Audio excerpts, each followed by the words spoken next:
Hi, so I'm going to talk to you guys about the actual case scenario that we've been working on as a crisis intervention worker. For this scenario, I would definitely walk into the house, and from a distance, I would address who I am. I would not go up to her and touch her or anything. I would make sure that she knew that she was safe. I would be empathetic. I would let her lead how that was going to go down because I would not want her to feel unsafe or scared. I would introduce myself. I would ask her her name. I would not be judgmental. I'm walking into this just as blind. All that I've heard at this point is what other people have told me. And of course, I want to hear what she has to say for her own self.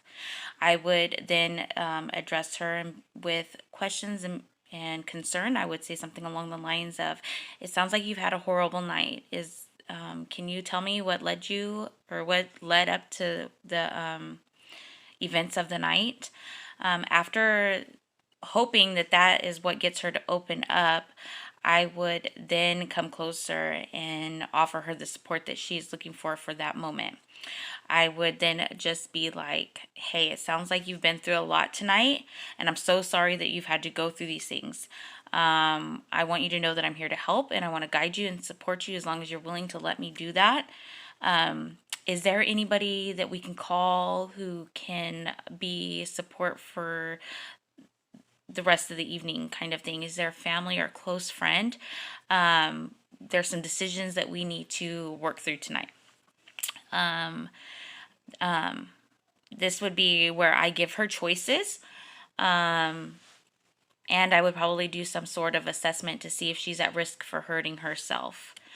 I would then propose the risk assessment for suicide because she is sitting there with the pills. Depending on if she's at risk or not will be the deciding factor on what I do next.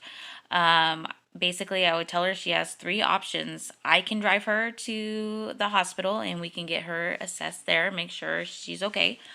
Or I can offer her to have whatever support she's has to come over to drive her, and I would meet her there. Or the third option is I can call the police and the police can handcuff her and take her in. Again, I would offer all of those options. From that point on, after I get her assessed at the hospital and whatever that deciding factor is, I would then come and follow up with her, depending on her stay, whether it's 1, 2, or 3 days, or if it's a longer stay. I would then follow up with her because she is a battered woman.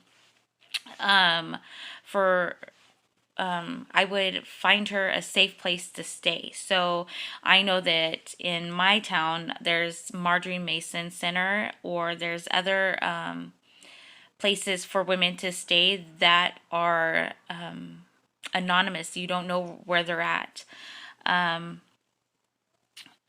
would set her up with those resources. So then I would ask her, what is it that you want to do? Where are you wanting to go from here? And this again is after I've had her assessed for suicide. I would take her. I would then, she has her own place. She has her children. If her children are still with her, I would do things probably a little bit differently. I would make sure that that resource of the battered women's shelter allows children, which most and all do for sure, because children are usually part of that. I would also help her with getting restraining orders, and guide her and support her through that. Any type of financial assistance that the county offers, if she doesn't already get, I would help her do that. And being a social worker, I might be able to expedite that. And yeah, that's what I would do.